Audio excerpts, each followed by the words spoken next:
This is Rugby Unity. I am David Pembroke, and joining me is Bella McKenzie. Bella, we have had the quarterfinals, the best four teams at the Women's World Cup are now in place, and there is a lot to look forward to this weekend.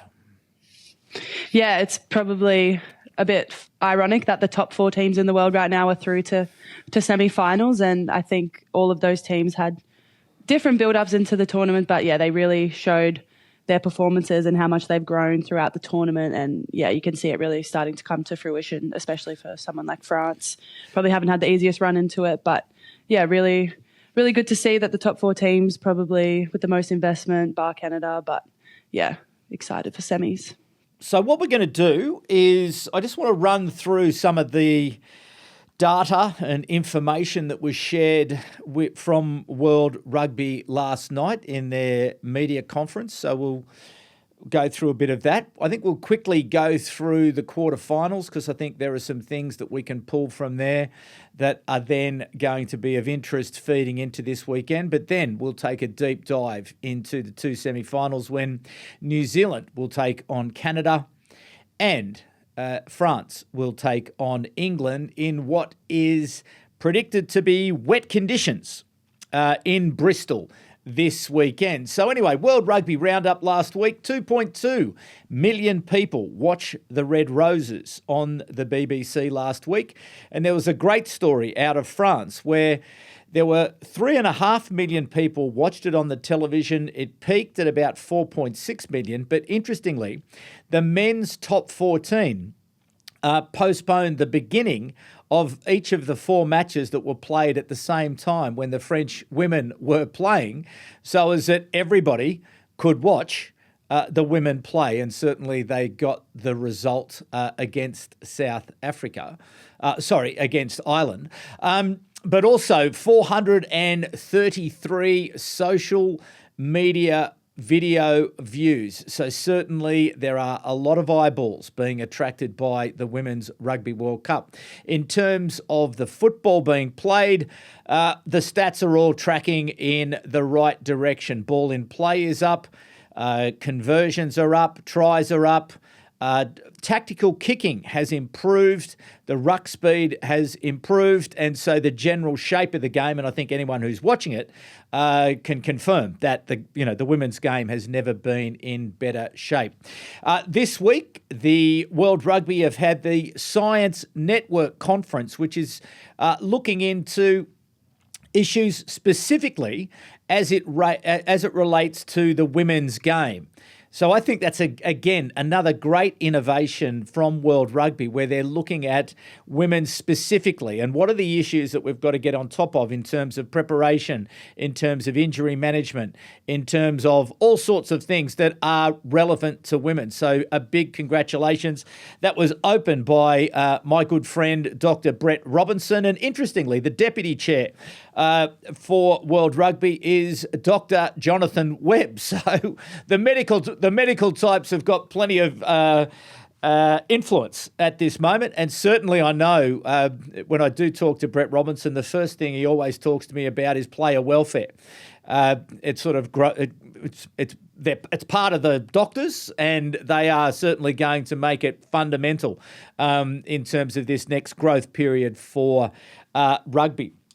Interestingly, the awards for this year for the women's game will be announced around the World Cup final at Twickenham. So rather than everybody heading off to Monaco as they have done, or Monaco for the last X number of years, they are going to announce the coach, the referee, the breakthrough player of the year, and the player of the year right at the peak moment of interest in the game.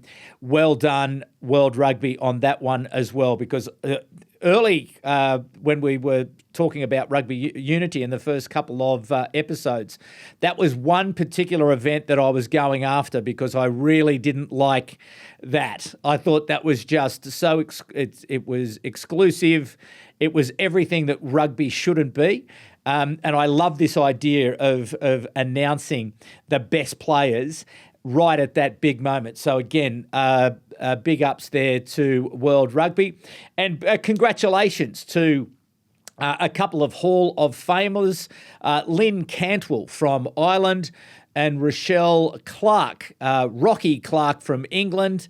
Rocky Clark, 127 caps, but they will be inducted into the Hall of Fame this week. So congratulations to both of those players. What an honour to go into the Hall of Fame. So that was the news from England last night. And so plenty of news there for you who are following along and interested in the Women's Rugby World Cup. So Bella McKenzie, let's look back for a moment. England 40, Scotland 8. What was your quick assessment of England's performance? Yeah, I think they're just, again, too classy. Their set piece is really dominant. When things are going wrong around the field, they can always just fall back on their set piece, and their forwards are so dominant. I think Sadia Karbaya had 19 tackles in the game. Abby Dow, the winger, scored her 50th try for England, which is really cool. And I think for Scotland, they can be probably really disappointed with that performance. Their line out was not functioning. They lost about 8 line outs, and I think they just lost all momentum. But they were playing in the right areas of the field. They just, couldn't convert due to England's line speed. And that game probably played out how most people would think it would. But certainly the Scottish team post the match really not happy with Scotland Rugby Union. So what insights can you give us about what's happening there in Scotland, and why are the Scottish girls so unhappy? I'm not too sure. I know a lot of them are off contract, and as the current model sits, I could be wrong. This is just from what I've briefly read and watched, but most of those girls play in the Prem in England, whereas now I think if you're getting a Scottish contract, you have to play in Scotland. I could be wrong. It's just kind of what I've picked up from it. And I don't think there even is a strong competition in Scotland. Perhaps they want to try and build it in their own backyard. But I think something to do with that. And I know a lot of girls are off contract and perhaps not getting new contracts, or it's very unclear as to what the future holds for Scotland women's rugby, which is disappointing because they've probably been the most improved team throughout this whole year, and they've been really good to watch. I've been super impressed with their performances. So, I'm not 100% sure on what's going on over there, but I think something like that. It's pretty hard though, isn't it? Going into tournaments where any sort of distraction, any sort of demotivating vibes when you're trying to create that high performance environment, it can become an irritant, and it can really impact on your performance, can't it? Yeah, I think so. I mean, you can say that it's not distracting and we're focusing on the team, but I mean, it's very stressful not knowing what you're going to be doing next year. I know the Wallaroos, everyone's off contract as well after the World Cup, and we don't know if we don't even have a new coach yet. So I guess it is that stress. It's always going to be in the back of your mind. But I think they could be really proud with how they stuck together and performed. But I honestly, is that kind of what you've been hearing as well about Scotland rugby? Well, certainly I've seen it, and I do know David Nusafora has moved into the high performance role there in Scotland, and clearly he's got a playbook that he had and implemented over in Ireland, and Nussie's not afraid to make hard decisions, and he goes about his business in a fairly deliberate sort of way. He knows what he wants, and he knows he'll be very clear about where he wants to get to, both in the men's game and the women's game. And it will change, I can guarantee you that. He's not going there to make friends. He's going there to improve the performance of Scotland, to take them from perennial just abouts to genuine challenges, as he was able to do in Ireland. But anyway, we'll wait for that. And interestingly, you mentioned there around the Wallaroos, the Australian board, Rugby Australia board, met on Friday. My understanding is the board meeting went into Saturday, and there is just a huge raft of decisions that are going to have to be made in Australian rugby as it relates to the women's game, as it relates to Super Rugby, as it relates to pretty much every aspect of the game. And I think they're trying to understand, what does a sort of 8 to 10 year period look like? Where is the investment? What's going to happen? So They won't be able to sit on their hands for too long. I don't think they've got too much time before they're really going to have to come out and announce those decisions and get after the improvement as we, in Australia at least, collectively work towards the World Cups here in 2027 and 2029. So lots to look forward to there. And certainly, I don't think the pressure's quite on Rugby Australia immediately, as in they don't have to get the decisions out today. But I would have thought that early next week, if not the week after, they are going to have made some very big decisions. So anyway. Yeah, it's positive that they had a board meeting about it, but... Yeah, but it wasn't only that; it was a whole lot of other things. Well, let's keep the heat on them here at Rugby Unity, Bella McKenzie. Let's see if we can. But this is, we've already spoken about this. Is that, and I think back to it was 3 years ago in 2022. You had that incredible World Cup in New Zealand, and you had that match at Eden Park. You had 40,000 people. There was just all of the vibes that were around it. But then the game went into a slow and then it sort of went nowhere. And then all of a sudden we've had a very slow build up and now we've had this great tournament. It can't happen again. Yeah, it simply can't happen again. Yeah, and if it does, that's on everybody's heads, that it just wrong, totally got it wrong. So anyway, I think we just need a head coach. Sorry, we're digressing, but we need a head coach for 4 years. Like, lock in now who the head coach is going to be for 2029. Figure out how we're going to play, what style we're going to play, who we're getting to play with us. We've got all these new debutants. We've got people with over 20 caps now. We've got the experience. Like, we really need someone for the next 4 years. Because I've been in the Wallaroos since 2019 and I've had 3 different head coaches. So I think whatever they do next, they need to lock it in till 29. So we can build that foundation, get our style, get our identity, how we're going to play that sort of thing. Yeah, no, couldn't agree more. On to the next semi-final, France 18-13. God, I felt so desperately sorry for the Irish. It was just one of those days, wasn't it? And that breakout try at the end by, I think it was Crouet on the wing there. She just had too much, and it was a heartbreaker, wasn't it? It was, and I think playing down at Exeter, Sandy Park, awful conditions. Even on a good day, there's just an awful wind. I don't even know which corner it's in, but every time I played there, I could not exit or kick to save my life. So I think Ireland had the wind in the first half, and they'll be disappointed at the back end of the first half. They went into like 10 minutes overtime, and France defended their line for about 30 phases, and Ireland just couldn't get a score. And they couldn't get down the other end in the second half. But yeah, it was a really back and forth game. I think Ireland were leading until the 65th minute or something like that. But and then there was a bit of controversy with. Did you see the French player get banned for 12 weeks? Yes, for having a munch on on Aoife Wafer, when I was watching it live, I saw it, and then they replayed it like 5 times, and Aoife complained straight away to the ref, like showing her arm, and the ref was like, didn't know what to do. I was like, isn't that where the TMO intervenes for foul play? Yeah. No, and they had a fairly unconvincing explanation last night in this World Rugby Conference. It was sort of like, oh, this happened and this happened and this happened. It was a bit like, okay, it was pretty clear what happened, and that should have been read all day. But obviously the captain, the French captain, and we'll come to that. Manet Falot. And we'll come to that when we discuss the semi-final, because you've got Berthelot, Mo, whatever. Respectfully can't. Axel, Axel. Let's just go with Axel. She's obviously out, and Manet Falot is appealing, and I don't think that's been settled yet as to whether or not she's going to be able to play. But anyway, we'll come to that when we talk about the semi-finals. Bad luck to Ireland.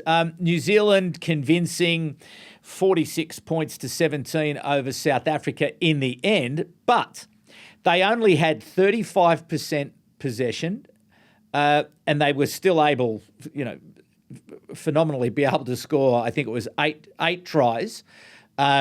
even with just 35 possessions. So it just shows you how effective they are when they do have the ball.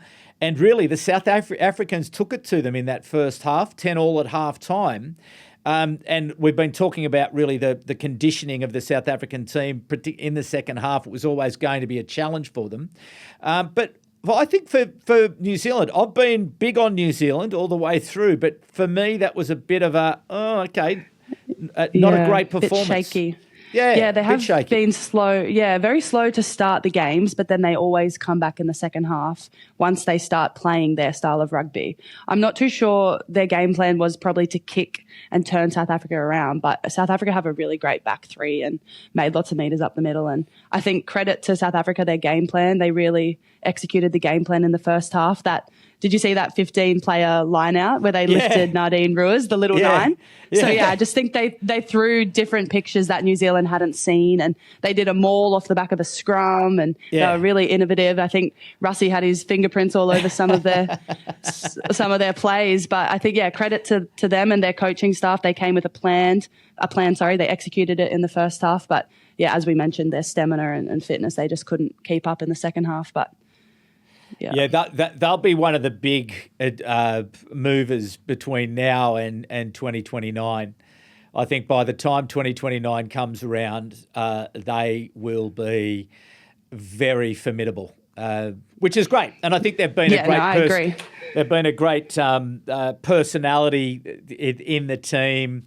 Really great. And congratulations to them for competing so well. But the final semi that we're going to talk about is obviously Canada 46-5 over the Wallaroos.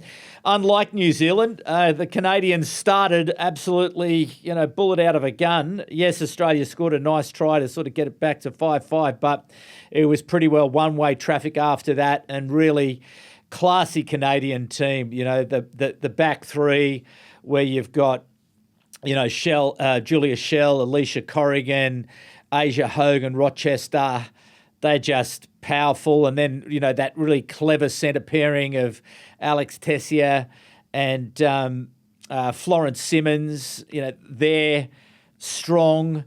Sophie de Goede, what can't she do? If she's not the best player in the tournament, I'll give it away. And actually, I'll just give a plug to Reddit.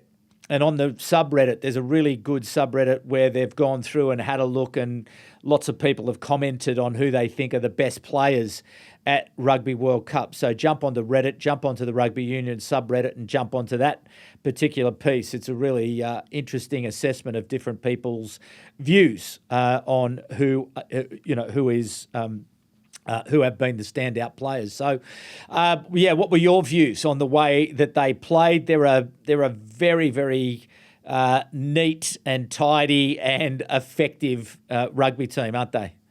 Yeah, I think you mentioned Sophie de Goede. Everything good happens on the back of whatever she's doing, and she seemed like she was in a bit of a mood that game, and she was running those Gregan lines off the nine, just playing like an extra back. But I think some of the stats that I read from that game, they carried for 753 metres, 18 offloads, and they beat 49 defenders. So I think when a team's playing like that, they're unstoppable. And I think I said it at the start, they're my Smokies. I think they're going to beat New Zealand this weekend. I just love the way they play. I think I was fangirling over their forward pack. Their ruck speed, they have the quickest ruck speed in the whole tournament. Their bench, they have a really nice makeup of the bench, and we see some regular starters. Tyson Bukiboom, she's a regular starter. She got dropped to the bench. Same with Gabby Svent, who's been a starter all tournament. So I think they have that really nice balance of starters and finishers. And I just love the way that they were playing. You mentioned their back three. Tessier, she's pulling the strings at 12. And then Flo Simmons, just so good on the outside channels and can really put her wingers away. But I just love the way they've been playing. So let's talk about them, because they are up in that first semi-final against New Zealand. Interestingly, their coach, Kevin Ruiz, said that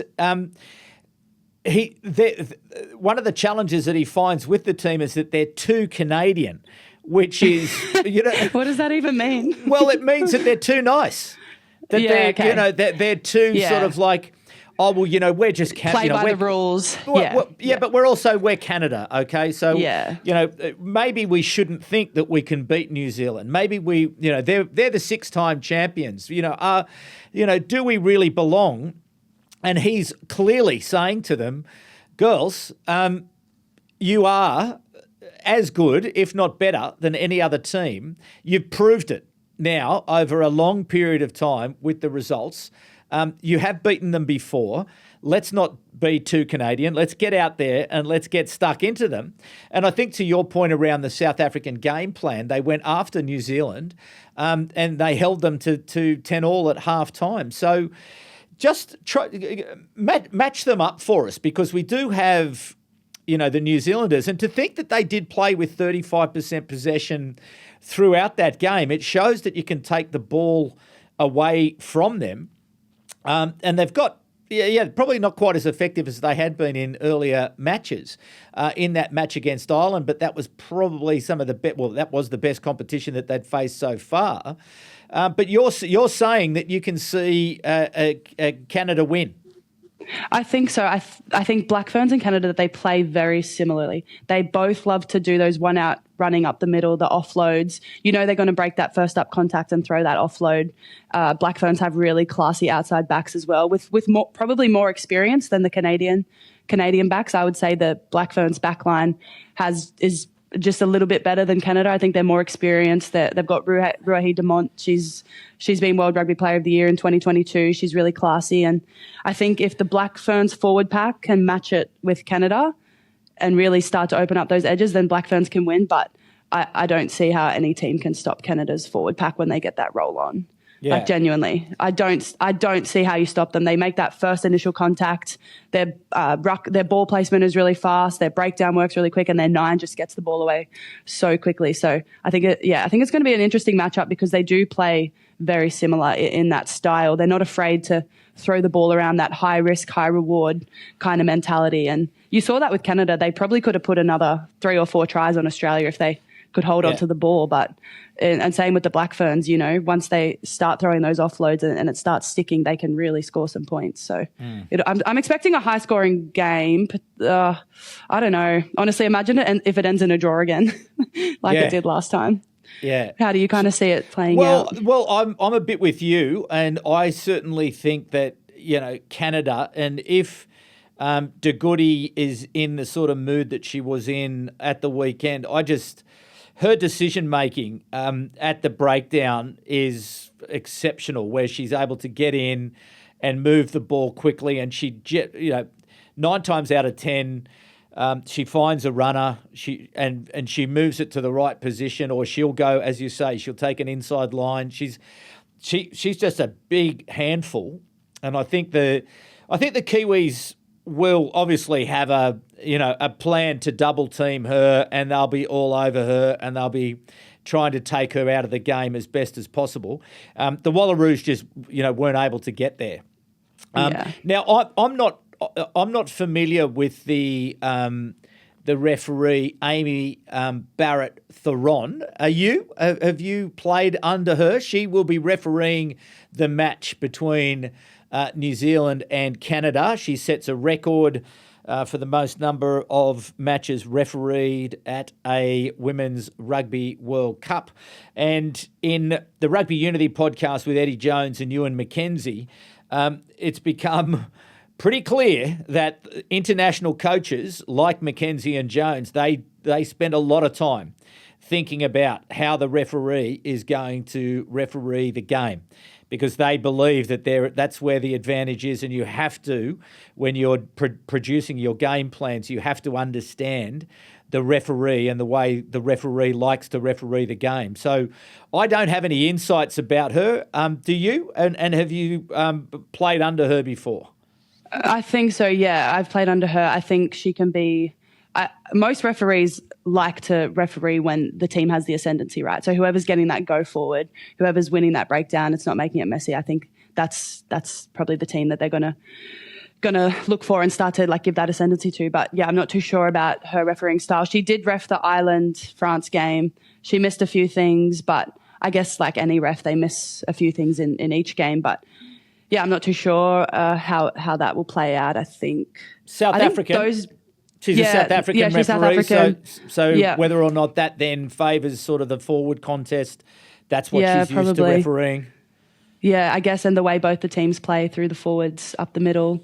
I'm sure she'll do a great job, and she's experienced, as you said. So, all right. So I'm going to put you absolutely on the spot here. Canada. Canada by how many? I genuinely think the score will be 24, Canada 24, Black Ferns 20. Okay. I think Black Ferns will score more tries, but Canada will score tries and kick a penalty goal. That's what I think. They'll score 3 tries and kick a penalty goal.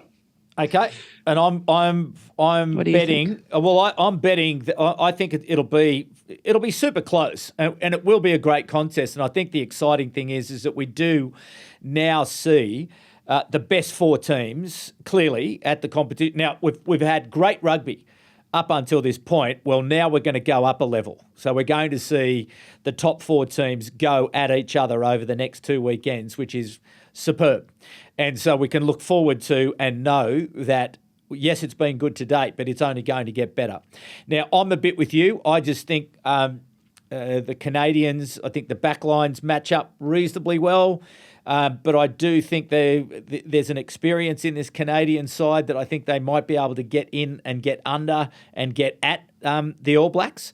The Black Ferns. And maybe, the coach having called out the fact that he doesn't want them to be too Canadian is not a bad thing, because it's bit of mind games with the media. Exactly. It's a bit of mind games with the media, but it's also mind games with his own players. Just to say, like, girls, come on. Understand, like, this is your opportunity. This is the Rugby World Cup. You don't get, these turn up every 4 years.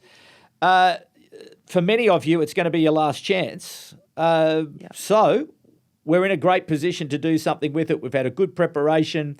They've done it the hard way. That they don't exist with the same budgets that France or England or New Zealand have. They did their fundraising to get the team there. And look, I think it could be, and it would be a great story as well if they were able to do it. So anyway, I've been big on New Zealand. It won't surprise me if New Zealand wins, but let's all get in behind Canada and see if we can bring them home. So, but in the rain as well. What do you think the rain? It says light rain. I don't think it's going to be quite as teeming as it was at last weekend. I'm not. Where do you think that has an impact? I'm sure it will come into play if it starts to bucket down, because, to be honest, Canada and New Zealand aren't really known for their kicking game. They love that running game. So it'll probably it'll be whoever turns up on the day. But I know Renee Holmes has a great boot at the back. I don't know how much of their kicking is actually planned or structured, watching a few of their games. And same with Canada. They seem to not exit. They like to keep the ball in play. They like to just kick it back to the back 3 and back their defence. So who knows if we'll see that style, or they'll play for territory and field position and really get stuck into their set piece. But I'm so excited for the game, and I think it will be the game to watch. And I just find it so random that Canada are so good at rugby. Like, why are they so good at rugby? Is it their coaching? Like, why are they it's not a traditional rugby country. Is it because they played ice hockey? They got strong legs? Like, I don't know what it is about them. Well, talking to Eddie Jones a couple of weeks ago about this, he was making the point that there are not a lot of sports in Canada who are competing for the talent. So obviously football is there, but football athletes are generally different. Ice hockey is a sport that they play when they grow up, and so there is a bit of ice hockey. But he was saying I think might have maybe 6 months ago, he had dinner with the Canadian board, and the commentary from the board was that we get a lot of the good athletes. Makes sense. Track athletes, we get the basketball athletes, we get a lot of the field athletes, a lot of the lacrosse athletes, and they all come to rugby, and they've been at it now for a while. And but when you think about Canadian rugby, it does have great history. Because really in the early days of the men's Rugby World Cup, when you go back to, the late 80s, early 90s, Canada were actually quite a strong and competitive team back then. Yeah, so it does have history. It does have heritage. And I think it is reasonably strong in the colleges and universities as well. I think it's the quality of the athletes. And I think there's been investment in their sevens program, and I do think they run my understanding is that they run their program at the same time. So they're very aligned. Yeah, they're very aligned. So when they train together. And I think also the way that they play, they do, they move the ball. They've got a particular style, don't they? That they can they can all carry, they can all pass, and it's a slightly different style to the other teams. So anyway, let's see if they can get up this weekend and win that particular semi-final. Well, the other big semi-final is the red-hot favourites, England, go into the match against France. They have now won 31 in a row. They have beaten France the last 18 times. The last two matches between France and England in the Six Nations have been close, and France have come home pretty strongly in both of those games, but England have still managed to win. So certainly I don't think the bookmakers will be giving France a whole lot of chance in this one. And interestingly, I read that tonight, England time, Wednesday night, they are having a pamper night.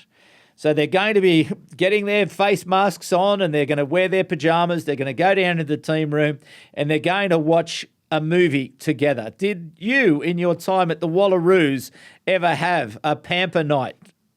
Yes, that is very common. Very common in women's rugby. Yeah. I think every night was kind of a pamper night. People doing your hair, face masks, getting your nails done, having a bath. Yeah, I don't know. I think it's just... It takes me back to the boarding school days as well. I think everyone, you don't see each other much throughout the year. So when you do get that time together in camp, it's really important that you have those switch off days and go hang out in the team room, play cards, watch a movie, have a pamper night. I think, it's really important and a good way to unwind. I'm sure the men do it too. I'm sure the men, no. I don't know if they sit around with face masks, but I'm sure they sit down in the team room and play games and watch movies and... Yeah, I think there's probably a few that have a couple of face masks. They've got nice skin. Taniela with a face mask on in the team room. I can see him doing that.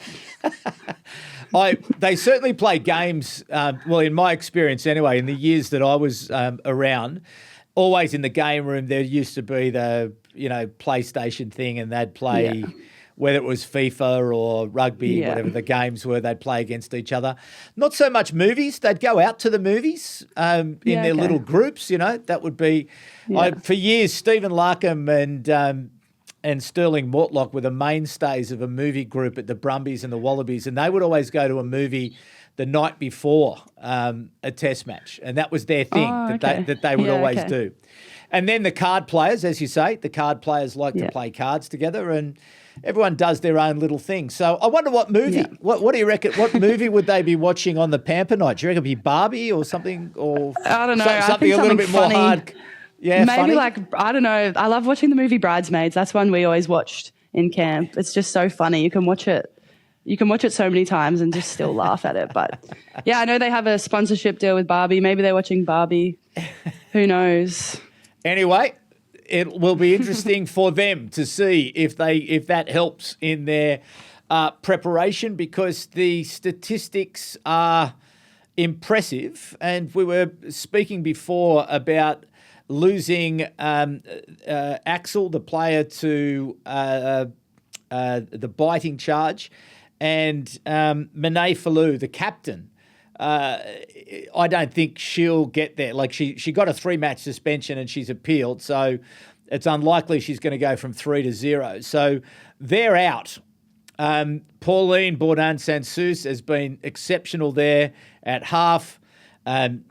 A couple of their wingers have got real pace, but are they going to have enough? Are they athletic enough to be able to match it, particularly with the England forwards? Because as you say, whenever they get into trouble, whenever they feel that they may be, the game's moving away from them if they're moving the ball around, they lock it down, they go back to work, and they just put you in the hurt locker and just go to work on you, don't they?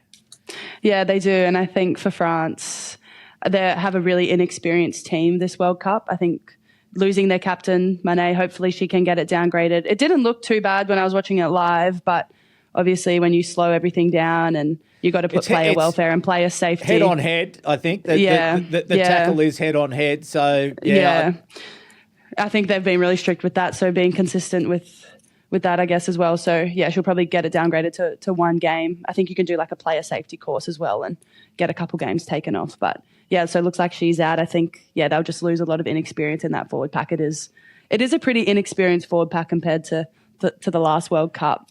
And there's only so much Pauline Bourdon-Santos can do. And if their forward pack's not really going forward and winning that physicality, winning that collision, it's really hard for the backs to see any ball. And, I think for England, they're just too strong, and I think they'll probably win quite comfortably, barring conditions. How do you kind of see it playing out? Yeah, look, I think they'll go to a more conservative game. I think it's in the wet. It'll be raining, and I think that's it's time to win the World Cup. It's nice on a big sunny day to be able to throw the ball around and bring the backs into it, and Abby Dow, wonderful, fast-running, Jess Beach on the other wing. Again, beautiful-looking players. Ellie Kildown at fullback, but it's time to win the World Cup. Yeah, it's the business end now. And you're going to win it any way you can. Yeah. You're not there to entertain. Now is like the entertainment piece of it is gone, and so teams are now going to do whatever they can to win the game. And I think what that means for England is that they have this dominant forward pack and they have that powerful bench of forwards who they can bring on, and they don't lose anything when they come on. And I just think that they will, when the opportunity will be there to scrum, they'll scrum. When the opportunity will be there to maul, they'll maul. And when they get close to the line, they'll just keep it in tight and they'll just keep driving and driving and driving, and it'll be wet conditions and they'll be comfortable in those wet conditions playing a tighter game. And as you say, I just think it'll be one score. They'll take their points if they get a penalty kick, that they'll take that. So, score a try, convert, go, get a penalty, go to 10, go to 13, go to, they're going to accumulate points, and there's going to be a real focus on taking the points when they can. There won't be too much of this, well, put it this way. I suppose if they get far enough ahead, sure, they may, but they'll be making very, very sure that they have won the game before they get to play expansive rugby. That's the way I'm seeing it anyway, and that's my experience in championship winning matches. And happily, I've been about and in teams that have won, Bledisloe Cups, that have won World Cups, that have won Super Rugby Championships, Lions Tours, etc. It's the way it works. It's like everyone just is I completely agree. It's time to win. Agree. It's time to win. Yeah. And they have been in the past told that the way they play is boring, but if that's what wins them games, exactly. Who cares? When we won the World Cup in 1999, the Wallabies, we weren't fantastic to watch, but God, we were effective. And every time there was a penalty kick, hey Berkey, can you just knock this one over, mate? On our, from outside halfway. But it's the way it works. 3, 6, 9, score a try, and all of a sudden it's like, okay, we've got a bit of a buffer to work with. So it's time to win. I agree. There's that beautiful trophy that is sitting there, and it's a magnificent trophy to win. Anyway, that's the way I think it'll go. Now, the ref will be Maggie Cogger-Orr from New Zealand. Does Maggie Cogger-Orr mean much to you? Yeah, I think I've had her once before. I thought she was American. Maybe I'm thinking of someone else. I'm sure she'll again. I think she's a Kiwi. Good. Yeah, okay. I'm sure she'll have that game She seems like a great ref. Interesting, Holly Davidson's not refereeing, perhaps saving her for the final. She's probably one of the best refs. Yeah, I'd say she's got that. She's a Monty for the final. Yeah, okay. I'd say that's exactly what they've done. You know, they've 1, 2, and 3. 2 and 3 get the semis. 1 gets the big job, and she gets a week off and doesn't run the line. So is it she doesn't, so you give others opportunity, other officials to get to run the line. And, she won't potentially injure herself running a line, because that could happen. Yeah. And, I think, as you say, I've been super impressed by the quality of the women's refereeing. I think they've done a really good job in they're all experienced as well. Making the game entertaining to watch, even when there's been blowouts. I just think they've done a super good job. And I think their communication with the players has also been very clear and respectful, which is always good to hear, that there is, and it's clear. It's like, okay, this is it, righto. Yeah. And I think when you're a player, that's all you're looking for, isn't it? Yeah. You're just looking for that 100%. That communication. Yeah. And but to be clear, so it's like, okay, we got it. I know what we've got to do. Now, listen, I am going to put you on the spot here because we are going to know next week, but we may as well jump in early. Who is your coach of the year in the women's game? Oh, it's got to be the Canadian Kevin. It's got to be. Roy. I don't know his last name. Sorry, it's got to be Kevin Roy. Okay. And then I think Scotland. Honestly, I'm not sure what their head coach is, but he has really turned that team around since World XV last year and to make a quarterfinal. And they didn't make quarters at the last World Cup, but I've been super impressed with them and Canada. Okay, referee. I think you've already played your hand on that one. Yeah, Holly. It's got to be Holly. It's great to see that her refereeing in the men's games as well, isn't it? Because that's now breakthrough, and I think referees like Amy Barrett-Theron and Maggie Cogaroa, it's like, okay, well, let's get more. And Sarah Cox as well. And it's good that there's more games because, it's like anything. The more you do something, the better you get at it. So if they're refereeing 10, 15, 20 test matches a year, they're only going to keep improving. So it's just going to end up being the best person for the job, whether it's a male or a female. So it's super positive that they're getting that recognition and the games to referee. Yeah, and that was actually one of the other bits of news out of the media conference last night is that post the final, the Women's Rugby World Cup final, there's going to be some news about what does the future look like. So I think we're going to understand, what is coming, how many more games are going to be available for the women's and for the officials to be able to be involved in as well. So that's something to look forward to. So that's coach, that's referee, breakthrough player of the year. I think that's pretty obvious too. Yeah, very obvious. Braxton or Georgia Miller, but I think Braxton's probably been more consistent, played every game, and really stamping her mark on.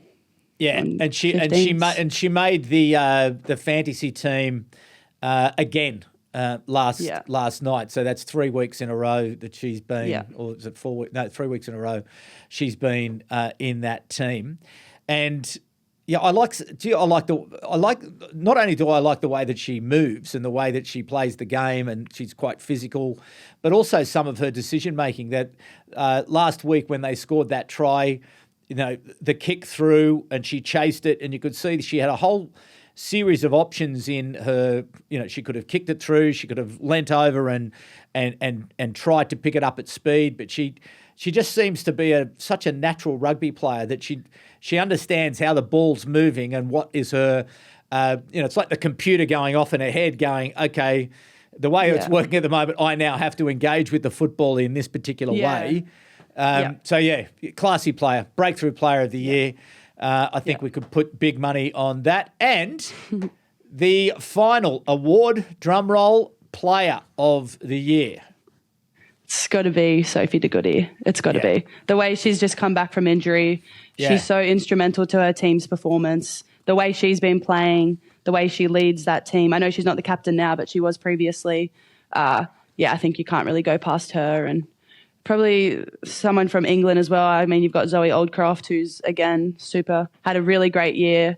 probably just flies under the radar a bit if you don't really watch women's rugby. But yeah, I think those two. But I think De Goede will take it out.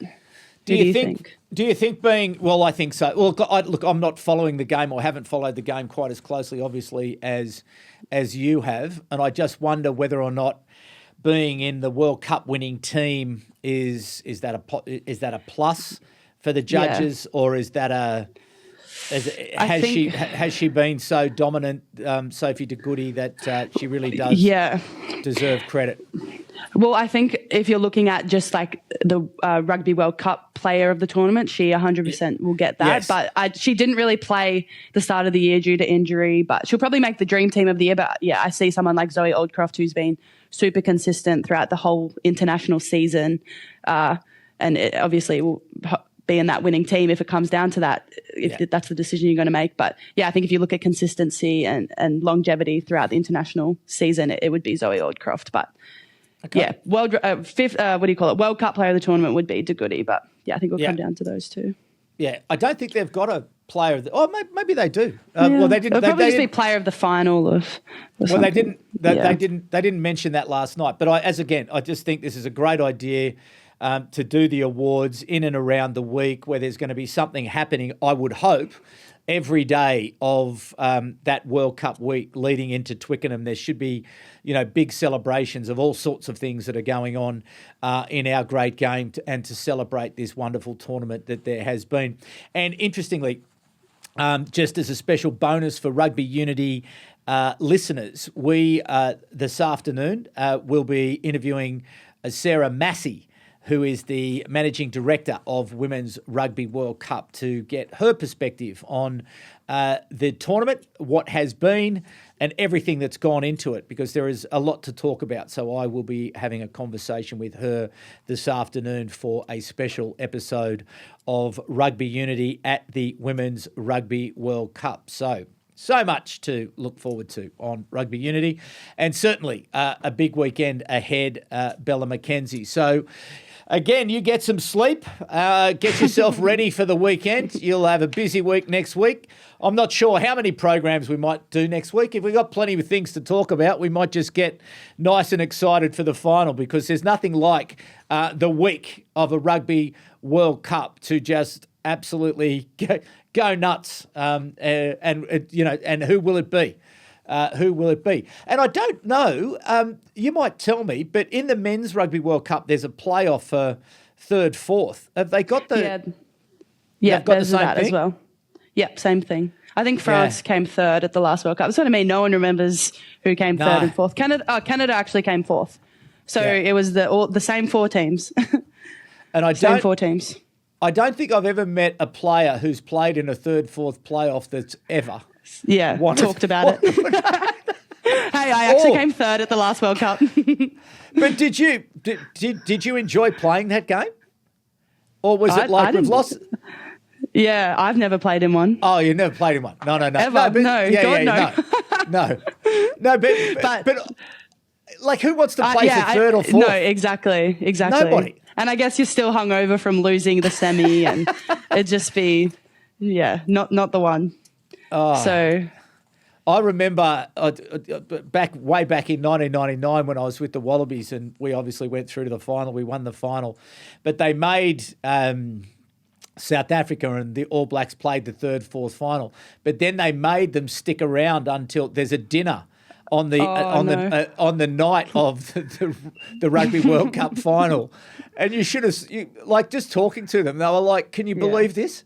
They have made us stay. We're still here.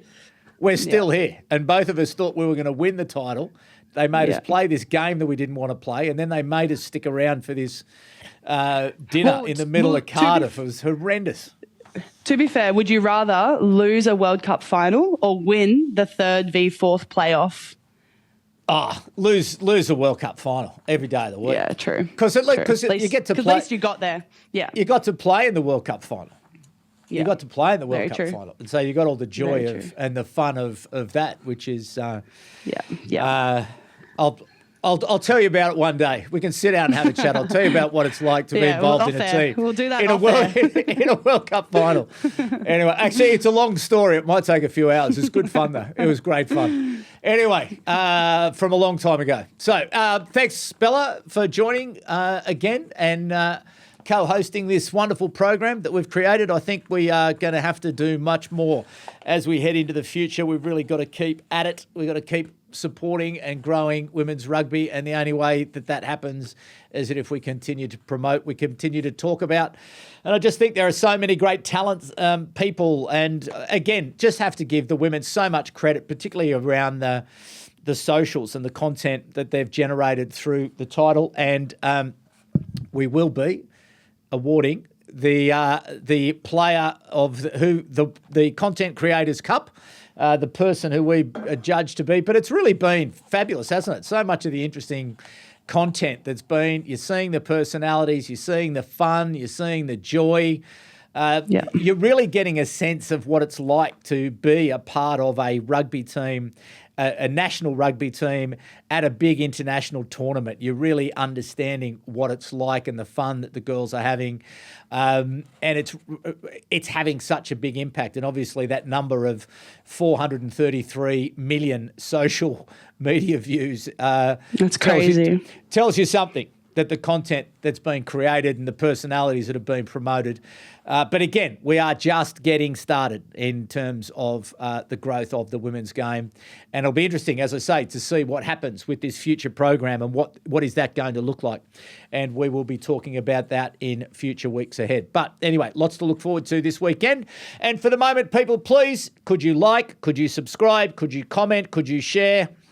I did mention in yesterday's podcast with Eddie Jones and Ewan McKenzie that our audience, Bella McKenzie, you'll be pleased to know that we started back in May, and between May and August, our audience across our platform got to a certain size, but between August and now the middle of September, it's doubled in size, and it's growing every day. Yeah, and as I said to you off air before we came on, just overnight we had another 400 followers on TikTok. So thank you very much to everybody out there in TikTok land. We will keep answering your questions. So keep sending them in, keep sending the comments, and we'll keep talking about the men's game and the women's game as we look to help secure the future prosperity of rugby union around the world. And you can also jump onto Substack. I'm about to leave this studio and go and write an article that the heading is Why Eddie Jones is Wrong and I Am Right. So make sure you go and have a look at that. It's just the latest time I've been right and he's been wrong. But anyway, there you go. So jump onto Substack and have a read of that. And make sure you enjoy the football the rugby this weekend. Make sure you enjoy each other's company. And please be kind to each other. My name is David Pembroke and it's bye for now.